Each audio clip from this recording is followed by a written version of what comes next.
अगर इतनी सी भी शर्म बची है तो अपने घर से निकलकर यहाँ पर आओ, इनका साथ दो। ये लोग अपने रोजगार के लिए नहीं, तुम्हारे लिए बैठे हैं, हरियाणा के नाम के लिए बैठे हैं। और हरियाणा वालों क्या कहते हो, हरियाणा यूं, हरियाणा यूं, हरियाणा आज यूं है। सिर्फ 10 बंदे बैठे हैं और ये नाम इसे चाहे कुछ भी दें, शिफ्ट कर दिया, मर्ज कर दिया, लेकिन असलियत ये है कि इसे यहाँ से बंद कर दिया गया है। ये हरियाणा का पंजाब को क्यों दे दिया? ये तो हर चीज ऐसे बारी बारी ले जाते रहेंगे और ये हरियाणा हमारा डूबता रहेगा और हम देखते रहेंगे, इनके जुल्म सहते रहेंगे। ऐसे लोगों को डूब मरना चाहिए जो अब भी अपने घरों के अंदर बैठे हुए हैं। और हमारी सरकार इतनी कमजोर है कि वो अपने एकमात्र दूरदर्शन को भी नहीं बचा पाई। अगर इतनी सी भी शर्म बची है तो आकर आज इनका साथ दो। डीडी किसान के स्वरूप में इस केंद्र को चलाया जाएगा आगे भी, और 8 घंटे का प्रसारण यहाँ से किया जाएगा। 3 महीने होने को आए हैं, 90 दिन आज पूरे हो गए हैं, लगातार धरना चल रहा है। मैं आपको दिखाना भी चाहूंगा तस्वीरों के माध्यम से, अगर आप देखेंगे तो फिलहाल 7 बजने को आए और अभी जो लोग यहाँ पर धरने और बैठे हुए 90 दिन आज पूरे हुए हैं। यहाँ तो किसान आंदोलन था जो 1 साल चला था। एक मन के अंदर जिद बन गई थी कि भी अगर यहाँ से वापिस जाएंगे तो जीत कर। ऐसा ही कुछ यहीं पर देखने को मिल रहा है। लगातार दूरदर्शन को बचाने के लिए प्रयास किए जा रहे हैं। लोग यहाँ पर बैठे हुए बात कर लेते हैं। मैम, लगातार इस मामले को हाईलाइट किया जा रहा है, लेकिन आज 90 दिन पूरे होने के बावजूद भी 3 महीने होने को आए हैं, आज तक भी कोई भी संतुष्ट जवाब सरकार के द्वारा या मैं कहूँ प्रशासन के द्वारा नहीं दिया गया है। क्या कहना चाहेंगे? क्योंकि कोई भी संतुष्ट जवाब अब तक नहीं मिला है, इसीलिए हम आज भी यहाँ धरने पर बैठे हैं। ये तो जाहिर सी बात है। एक आश्वासन जरूर मिला, आश्वासन से बढ़ के कहूँगी, अभी हम अपने उप मुख्यमंत्री दुष्यंत चौटाला जी से मिले थे। उन्होंने पहली बार हमें ये आश्वासन दिया कि यहाँ पर डीडी किसान के स्वरूप में इस केंद्र को चलाया जाएगा आगे भी, और 8 घंटे का प्रसारण यहाँ से किया जाएगा। ऐसा हमें उप मुख्यमंत्री जी ने कहा, आश्वासन दिया। हम इसे केवल आश्वासन मानकर नहीं चल रहे, क्योंकि अगर आपका एक प्रतिनिधि, वो भी उप मुख्यमंत्री के स्तर का कोई आदमी अगर इस तरह की बात कह रहा है तो उसकी बात में कुछ ना कुछ वजन ज़रूर होगा। नहीं होगा तो वो लाएंगे, क्योंकि हम उनके वोटर हैं, वो हमारे प्रतिनिधि हैं। और ये जो मांग है, ये हमारे केवल जो यहाँ बैठे हुए हैं, ये कुछ लोगों की नहीं है। होना तो ये चाहिए था कि वो इसके लिए लड़ाई लड़ते, क्योंकि वो उनके प्रदेश की धरोहर है दूरदर्शन। मुख्यमंत्री को, उप मुख्यमंत्री को और हमारे जो विधायक हैं, मंत्री हैं, उन सबको लड़ाई लड़नी चाहिए थी। लेकिन क्योंकि वो इसमें नाकाम रहे तो हम लोगों को इस धरने पर बैठना पड़ा। हमारा कोई निजी फायदा नहीं है इस दूरदर्शन केंद्र के चलने में या यहाँ रहने में। हम बैठे हैं अपने प्रदेश की धरोहर को बचाने के लिए। आपको बता दूं कि पूरे भारतवर्ष में केवल और केवल हरियाणा के दूरदर्शन केंद्र को बंद किया गया है। ये नाम इसे चाहे कुछ भी दें, शिफ्ट कर दिया, मर्ज कर दिया, लेकिन असलियत ये है कि इसे यहाँ से बंद कर दिया गया है। इसके पीछे वजह केवल एक हो सकती है, हमारी सरकार इतनी कमज़ोर है कि वो अपने एकमात्र दूरदर्शन को भी नहीं बचा पाई। उसके पीछे वजह बता रहे हैं कि पॉलिसी मैटर है। 2-3 आपको मैं उदाहरण दे सकती हूँ। यूपी में हुआ, बिहार में हुआ, राजस्थान में हुआ। वहाँ भी केंद्र सरकार ने कोशिश की आकाशवाणी केंद्र को और दूरदर्शन केंद्र को बंद करने की, लेकिन वहाँ के मंत्री सड़क पर उतरे, उन्होंने इसका विरोध किया, वो लोग धरने पर बैठे और उन्होंने उसे बचा लिया। और हमारे केंद्र की जब बात आई तो हम, माफ़ कीजिएगा, अपने मंत्री जी, उप मुख्यमंत्री जी तक आपके चैनल के थ्रू ये मैसेज पहुँचा दूँ, वो वाकई इतने कमज़ोर साबित हुए। हमने बहुत उम्मीदें लगाई थी उन लोगों से, लेकिन वो इतने कमज़ोर साबित हुए कि वो अपने एकमात्र दूरदर्शन केंद्र को नहीं बचा पाए। इसे पॉलिसी मैटर का नाम देकर टालते रहे, अपनी जिम्मेदारियों से टलते रहे, जबकि ऐसे उदाहरण उनके सामने हैं जब केंद्र सरकार ने इन्हें बंद करने की कोशिश की और वहाँ के स्थानीय विधायकों, मंत्रियों ने उन्हें बचा लिया और हमारी सरकार ये करने में नाकाम रही। फिलहाल उन्होंने एक आश्वासन दिया है, उम्मीद करते हैं वो जनता की उम्मीदों पर खरा उतरेंगे, अपने किए वादे को निभाएंगे। अन्यथा जैसा कि अब चुनाव सामने है, अब रोष तो हम प्रकट करेंगे ही। हम धरने पर बैठे हैं, ये रोष तो है ही, लेकिन जितनी हमसे नुकसान हम पहुंचा सकते हैं, जनता के हाथ में क्या होती है, वोट होती है। अगर हम वो कर पाएंगे, अगर ये आश्वासन पूरा नहीं होता है तो हम वो ज़रूर करेंगे। मैम, अगर कहा जाए यह अंत यहाँ के मात्र केंद्र का नहीं, दूरदर्शन केंद्र का नहीं, बल्कि हरियाणवी संस्कृति का भी कहीं ना कहीं किया जा रहा है। ये जाहिर सी बात है, हरियाणवी संस्कृति का एकमात्र केंद्र था।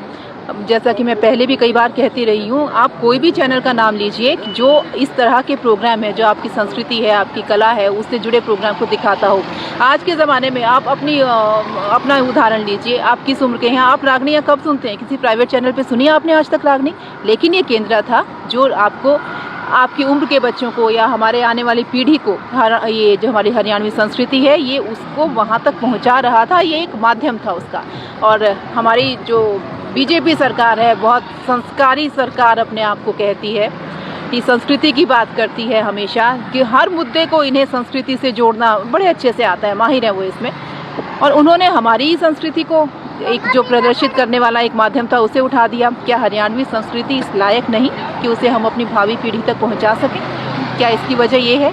और क्या हमारे जो जनप्रतिनिधि हैं जिन पर जिम्मा है हरियाणवी संस्कृति को प्रचार प्रसार को आगे बढ़ाने का, उन्हें इसमें कोई इंटरेस्ट नहीं है, वो इच्छुक नहीं है इस बात के कि हम हरियाणवी संस्कृति जिंदा रहे? मैम, अभी आपने वोट बैंक को गिराने की बात तो कही, क्या लगता है कि वोट बैंक गिरने से कहीं ना कहीं ये सरकार डरेगी और कुछ यहाँ का मैं कहूँ एक निठान भी यहाँ का किया जाएगा? देखिए, वोट बैंक केवल डराने के लिए नहीं है, ये उनका कर्तव्य बनता है। जनता किसी को भी अपना प्रतिनिधि बनाकर भेजेगी, उसकी इच्छा होगी, वो उम्मीद करेगी कि उसके प्रतिनिधि उसकी बात सुने। अगर यहाँ पे ये जितने भी लोग आते हैं धरने पर, कभी सैकड़ों की संख्या में, कभी हजारों की संख्या में, या कभी कुछ उससे कम, बात संख्या की नहीं है। कई बार हो सकता है उन्हें लगे कि संख्या बल कम है तो शायद इनकी बात सुनने की ज़रूरत नहीं है। अगर आपकी जनता का एक भी आदमी आपसे नाराज़ है तो आपको उसकी बात सुननी चाहिए, क्योंकि उसके पीछे कोई ना कोई वजह है। आपका ये कर्तव्य बनता है, आपकी ड्यूटी बनती है, ये एक मॉरल ड्यूटी है आपकी। उस एक आदमी ने भी आपको वोट दिया, वो क्यों नाराज़ है आपसे? आके उसे उसकी बात सुननी चाहिए। और बड़े दुख की बात है कि आज तक हमारे इस धरने पर कोई भी प्रतिनिधि नहीं पहुंचा है और ना ही उन्होंने आश्वासन दिया। यहाँ तक कि हम उप मुख्यमंत्री दुष्यंत चौटाला जी से मिले, उन्होंने कहा ये कि हाँ, यहाँ से 8 घंटे का प्रसारण शीघ्र ही आरंभ किया जाएगा। अब वो शीघ्र की समय सीमा क्या होगी ये अभी हमें उनसे जानना है, क्योंकि उन्होंने ऐसा कोई हमें समय सीमा नहीं दी है। हमने उन्हें बताया कि हम यहाँ 3 महीने से धरने पर हैं, उन्होंने कुछ नहीं कहा इस बारे में। बड़े दुख की बात है, शर्म की बात है कि अपनी जनता को वो एक छोटा सा आश्वासन नहीं दे सकते। क्या वो ये चाहते हैं कि हम यहाँ प्रताड़ित होकर यूं ही बैठे रहें? मैम, अभी कितने समय पहले की बात है जो आपने बताया कि उप मुख्यमंत्री दुष्यंत चौटाला जी से भी आप लोग मिले थे? कितने समय की बात? अभी हाल ही में 30 मार्च को हम उनसे मिले हैं। जी। तो बिल्कुल जैसा कि आपने सुना, मैं आपको एक बार दोबारा बता देना चाहता हूँ, यह लड़ाई अपना रोजगार बचाने की नहीं बल्कि कहीं ना कहीं हरियाणवी संस्कृति को बचाने की है। लेकिन मैं अगर यहीं पर आपको नीचे दिखाऊंगा तो यहाँ पर आप लोग देखेंगे कुछ लोग ही यहाँ पर इस वक्त बैठे हुए हैं, केवल 10 से 15 लोग यहाँ पर बैठे हुए हैं। जबकि मैं कहना चाहूँगा आज के समय में ऐसे लोगों को डूब मरना चाहिए जो अब भी अपने घरों के अंदर बैठे हुए हैं। और यह लोग जो यहाँ पर अपने संस्कृति को बचाने के लिए, एक अपने हरियाणा की पहचान को बचाने के लिए पूरे दिन, धूप हो चाहे सर्दी हो चाहे बारिश, कुछ भी हो, यहाँ पर बैठते हैं। और भी लोग मौजूद हैं, इनसे ही बात कर लेते हैं।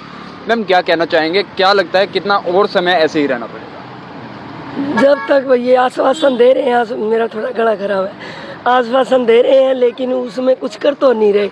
हम सिर्फ ये नहीं है कि दूरदर्शन के लिए बैठे हैं, हम अपनी हरियाणा की संस्कृति को बचाने के लिए बैठे हैं।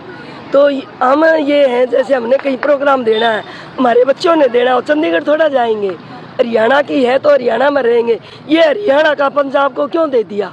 ये तो हर चीज़ ऐसे बारी बारी ले जाते रहेंगे और ये हरियाणा हमारा डूबता रहेगा और हम देखते रहेंगे, इनके जुल्म सहते रहेंगे। गलत है, बिल्कुल गलत है, अन्याय हो रहा है हमारा हरियाणा के साथ। और कहीं भी नहीं भाई इसको शिफ्ट किया गया है, इसको शिफ्ट नहीं किया, इसको बंद कर दिया गया है, ये बहाना लगा रहे हैं। तो हम इसी आशा से बैठे हैं, कभी तो ये खोलेंगे, कभी तो हमारा सुनेंगे। और हम तब तक नहीं उठेंगे तब तक हमारी आवाज़ भाई नहीं सुनेंगे और ये ना खोलेंगे, चाहे कुछ भी हो जाए। हम दूरदर्शन और स्टाफ के साथ हैं, जबकि मैं तो हूँ भी नहीं यहाँ, लेकिन स्टाफ के साथ हूँ मैं। हम हरियाणा संस्कृति के साथ, ठीक है।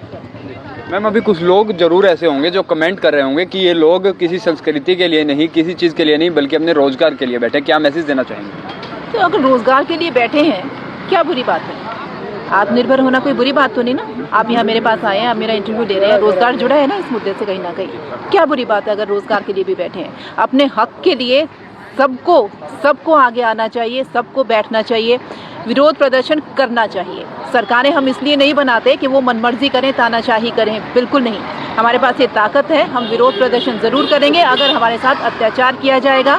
रोज़गार का मुद्दा भी है ये, बिल्कुल, लेकिन उससे ऊपर ये संस्कृति का, ये हमारी धरोहर को बचाने का है, लेकिन रोज़गार भी इससे जुड़ा है। इसमें क्या शर्म की बात है या क्या गलत बात है? जी, ये आप क्या कहना चाहेंगे इस पूरे मामले को लेकर, क्योंकि 90 दिन आज हो गए हैं आप लोगों को यहाँ पर बैठे हुए? ये बहुत ही दुख की बात है कि इतने ज़्यादा दिनों से हम यहाँ पे और कोई होश खबर हमारी ली नहीं जा रही है।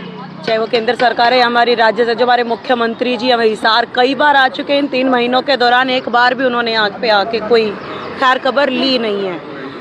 शायद वो हिसार दूरदर्शन से अपनी खबरें नहीं दिलवाना चाहते हैं, मतलब क्यों वो अपनी खुद की जड़ें काट रहे हैं, ये तो खैर उनसे ही सवाल पूछा जाना चाहिए, पूरे मीडिया को पूछना चाहिए। मैं तो बस इतना कहना चाहूँगी, आज हालांकि खुशी की बात है कि हमारे साथ बहुत लोग अब और भी ज़्यादा जुड़ रहे हैं।